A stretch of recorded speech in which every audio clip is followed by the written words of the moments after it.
Hello, this is your host, Cy Smith, coming to you on a Yellow Tuesday. Every Tuesday is Education Day. So consider this the education on construction and trades. This is a video that I was hoping we would have been able to complete on Construction Day, which is yesterday, the fourth Monday of each month is our construction day, the fourth Monday of each month. So it was October 26th. You name it, some things happened, it didn't happen. So we'll keep it moving. So in this video here, if you guys want to take notes, it probably will be helpful for you if you are a homeowner or a realtor, landlord into real estate at any capacity, and is a single parent, uh, or in any of these trades. This is going to be a video that probably can add to your perspective on a few things. So I want to talk about uh, auto mechanics. I want to talk about bricklayers, carpenters, electricians. I want to talk about painters, roofers, HVAC, plumbers in this video here. Okay, I want to talk about our seamstress and tailors as well. All those are what we call team five. Team five of eight teams is dealing with people that work with their hands in the skilled trade, but this is primarily going to be dealing with the home repair and construction. There are many people who are in charge of networks and who have experienced both good and bad in dealing with black contractors. The role that I play in this is because we have this network in 20 zip codes in Chicago, 20 US cities, we're in position to hear from people, document what we hear, and galvanize around what we hear. So we're in that position on many blocks all over to hear what that homeowner experience was. And again, we get to catalog that. And when we see certain things and trends, then we can do something about it. So let me give you what I want to talk about here so you can write this down. Like this would be the agenda. I gave you the professions. I want to write down customer service standards. I want to talk about bidding, the process of bidding with you. I want to talk about promotion. I want to talk about satisfaction um, policy. I want to talk about pricing models, doing my own thing, and the narrative when it comes to dealing with Black construction and trades persons. For the future, I want to talk about the pipeline, giving back, and racial transition. So it's a lot to cover. So let's go through first and foremost. Uh, I want to say I have a list for each of those categories. I have a list of bricklayers. I only have two bricklayers in all of America. That's a problem. There are other bricklayers out there. So if you guys have bricklayers, please send them this video. My number is 312-405-8844. All right. Cement, people that do cement. We have one brother in Gary. We have a brother here in Chicago and a sister that does asphalt. So three in America, cement. We have general construction. We have, um, and this gets fuzzy because when you talk about general contractors, they may not do the work at all, but we have the most when it comes to this field. And so I'm not going to name them all, but we always need new and more general contractors. We love to do everything by zip code. So ideally for us, we know at least 20 general contractors in Chicago and 20 across the country. That means we have at least one in every zip code and one in every city. So if you know of any general contractors, again, my number is 312-405-8844. Carpenters, we have quite a few carpenters. Each carpenter does something different. We have a carpenter that focuses only on cabinets, millwork as they call it. We got a carpenter that focus on dog houses, building dog houses. So the gamut is pretty broad when it comes to carpentry. We got a carpenter that focus on back porches. So if you know of a carpenter, again, link us with them. We have the electricians. We only have one, two, three, four, five electricians nationwide.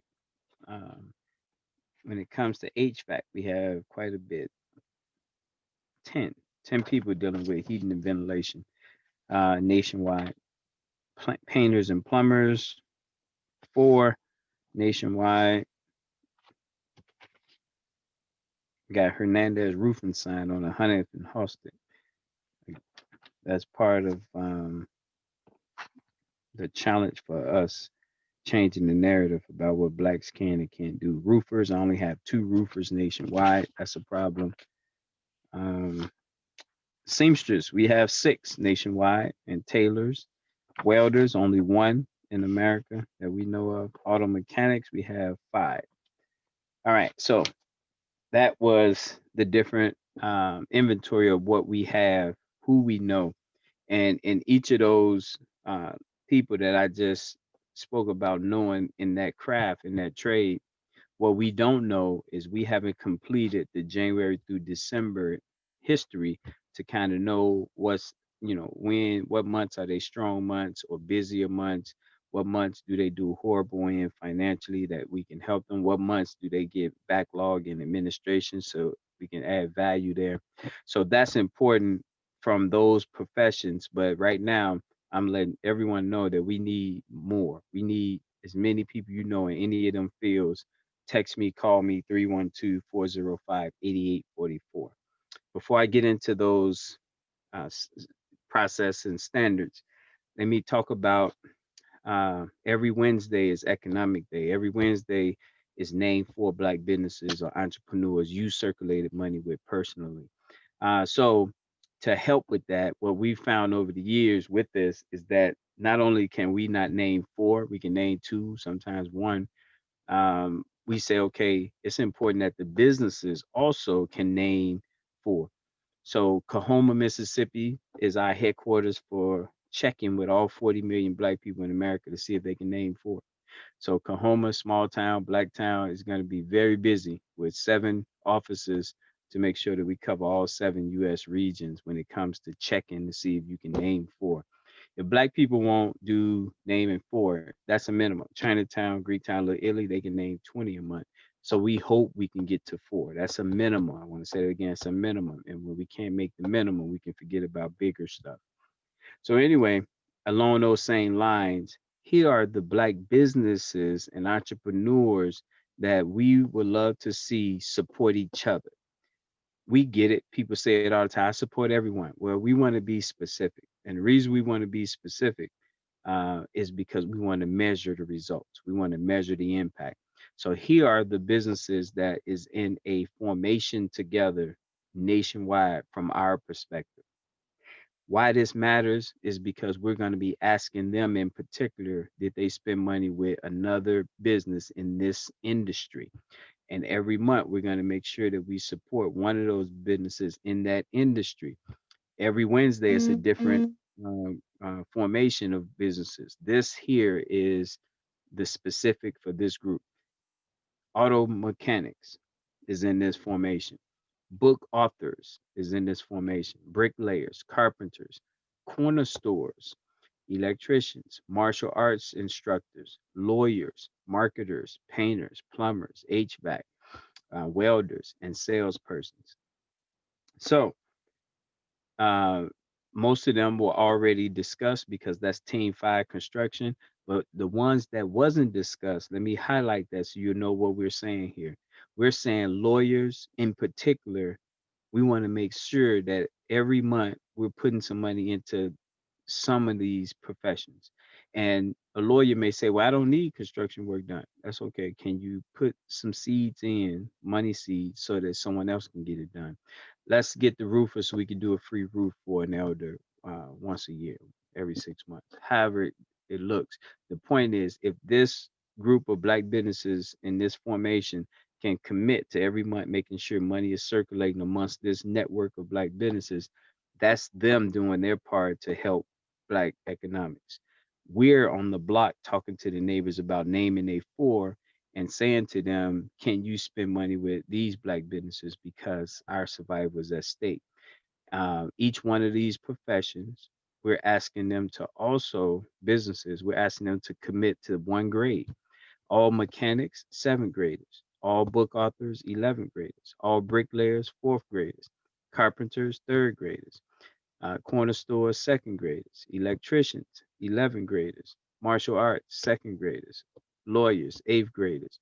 Marketers, 12th graders. Painters, kindergartners. Plumbers, 12th graders. And all salespersons, insurance, 12th graders. When we agree to those two things as business people, we agree to support that grade, and we agree to support these businesses in our formation, it's going to go a long way with altering the black economic flow of money. So I wanted to get that out there. Now let's talk about the last few items on this agenda here, because I do have people asking me now for a list of black contractors, black electricians, and so forth.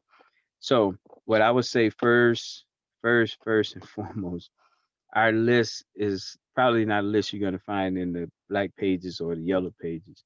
It because we're block by block, we meet people and we hear about their cousins, uncles, and nephews. So I want to say this to everyone so you will know when you reach out to NBCU to us when it comes to wanting a list or a contact in your mind, you should think about three different levels.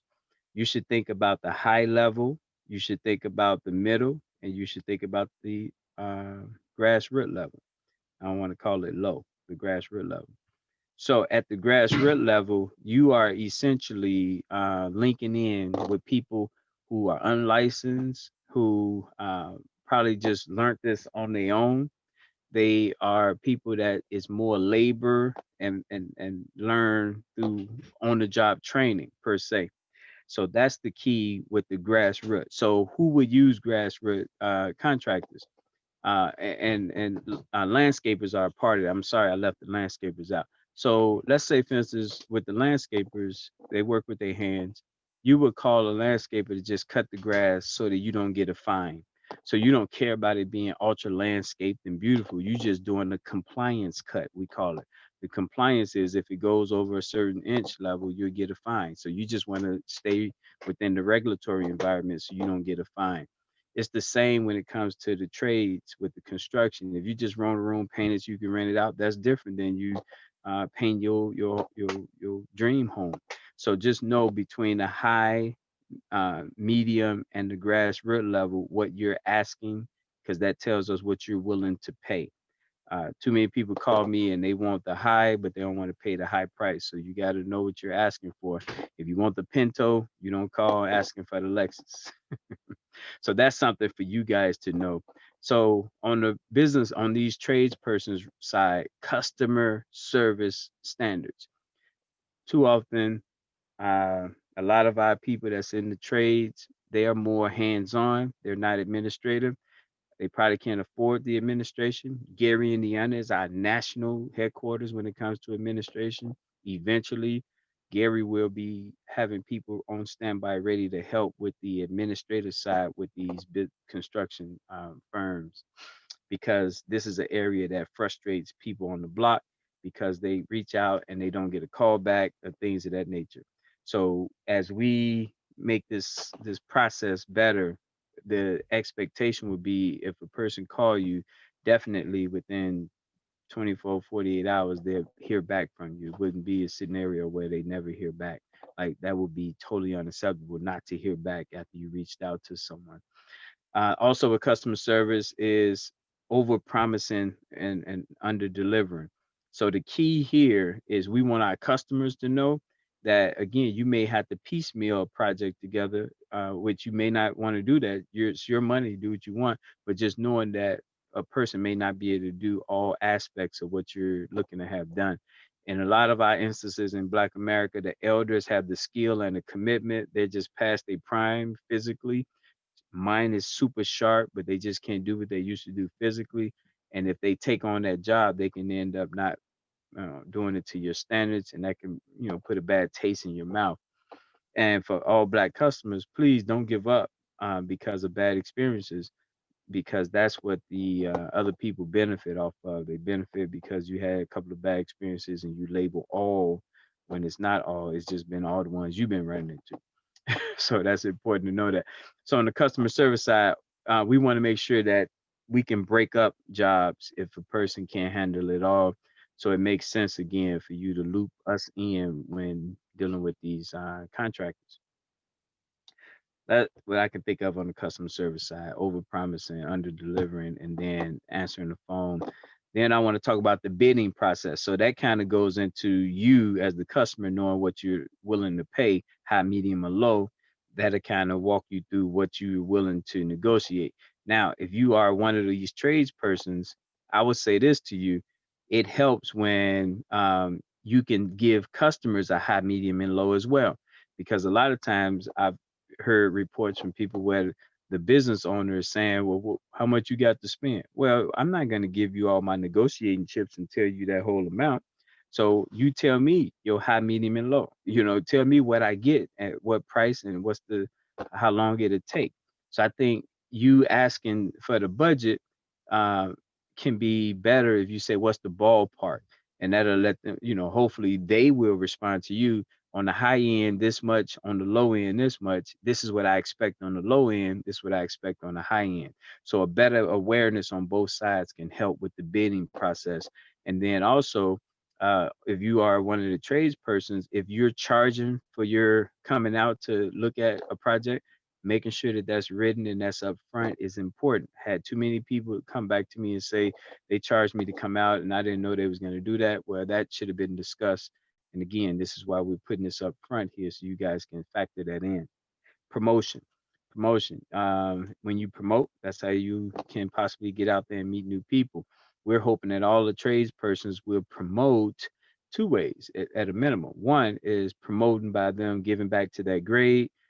We can highlight that so the community would know that you're a bricklayer giving back the fourth grade awards. That gives you publicity, positive press, and it allows new people to tap into you because they know when they purchase bricklaying services from you, it helps the community and the fourth graders. Same with third grades with carpenters, same with 11th grades with electricians. So that's one. The other promotion, though, remember, as a business owner, we want you to be able to name 4 Black businesses each month as well. So we ask and we hope you will support Black journalism, whether it's Black people who have radio shows, buying ads with them, whether it's people that still have print media, buying ads in the newspapers, but that type of circulation can help us with our Black journalists, Black media, along with you as Black tradespersons. So that's something we would love for you to consider. Satisfaction policy. So this comes back to your standards. It's your company, you run it how you like, but please know the power is in the hands of the masses, and we educate the masses to document everything. So after your services, we want them to document what they loved about it, what they didn't like about it, and we use that so that we know who to promote, who not to promote, or who to warn. For instance, if someone did a horrible job, we do that all in-house and internally. So you ideally as a tradesperson will have a satisfaction policy. This could be something to the tune that if what I did you totally hated and we had an opportunity to fix this before, here's what I'm willing to do for you. Or vice versa, if the person just at the last minute changed and wanted you to do everything, what is your what is your uh, appropriation so you can tack on the additional cost to that. So that way, ultimately, they're satisfied. The key is your company, the challenges you've had, put together some type of satisfaction policy. So when again someone procure your services, they'll know kind of how you handle conflict. Lawyers talk about it, or they always have a adjudication. No, it's not adjudication. It's something I can't think of the word now, but it's dealing with conflict because they know conflicts happen. Conflicts happen in marriages. So, what's the process when a conflict arises? Can't think of that legal term yet, but as a business, you want to have a satisfaction policy because conflicts will arise. You want to kind of already anticipate it and figure out how you want to respond to it. Pricing models, we kind of talked about that already as well. It goes into the bidding. So again, what's your high, medium, and low? So you're willing to do at this bottom price, but don't expect X, Y, and Z. Again, not being set with one price to me is going to help you because people come in at different levels and of certain need and ability to pay. Um, Demont, doing my own thing. This I definitely want to talk about because you're an entrepreneur, because you're running your own company, could be incorporated or listed as an LLC. It is yours. And the key here is this: doing my own thing is unfortunately has worked to boost the ego to a certain place of some of our people who say this is the way I'm doing it, and nothing you say is going to change that. Well, the fact of the matter is PR, which is public relations, even in a multi-million dollar, billion dollar company, bad press, bad publicity can bankrupt a company. And so even though you're doing your own thing, it's your company. Please know, if the mass public, if something goes viral, very quickly you can lose what you've established. So what I suggest with doing my own thing is that hopefully in um, your policy and your process, there's some compassion there, that you won't just ignore, tune out, and can care less about people, because again, you don't want that to be the fall of what you're building. And so on the doing my own thing, if you're giving back to the community, you're helping other people, you settle conflicts, pretty fairly, things of that nature. It just shows that it's not all about you. It's about the service that you provide. And I think that'll go a long way in showing that people should procure your services, because you're not just doing your own thing. Narrative. The narrative around black tradespersons is that they're lazy, that they always in groups talking, too many breaks, don't come back on time on breaks, overcharging. These are all the things that, to me, this supremacist system has promoted and made certain that they tried to get that in our people's spirit. Here's what I would say, and this is what I mean by the narrative. This is why the black media journalist is important, so we can tell a different story. We can highlight the successes, we can highlight the good, and not always focus on the negative. But if you have these other things in place, it will limit the amount of negative if we're doing these other things, and that can change the narrative. Now, it's not just simply that. That's what we do foundationally. What we're doing is based on each of these business networks. Our whole thing is to change the narrative uh, as a whole. So that means that's why every profession is linked to a grade, because we're going to make sure in every zip code the narrative is how our black entrepreneurs and business people are giving back, how they're making sure that they working with not just the young people, but they helping, because every Friday is Seniors Day, they helping over there. So we're changing that narrative, that we are coming together, supporting each other, being there for each other. And everything you guys do as tradespersons is going to financially help us to have more resources to change that narrative. Last three, talk about the future. So pipeline. Pipeline, the key visually is you got the beginning of a pipeline and the end of a pipeline. So this goes into our retirees, adults, and youth.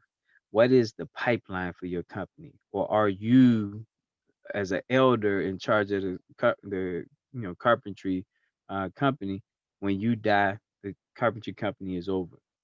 Or is there a young person in the pipeline waiting to ascend as you transition or retire? So we want to help all of our tradesperson think about their personal pipeline.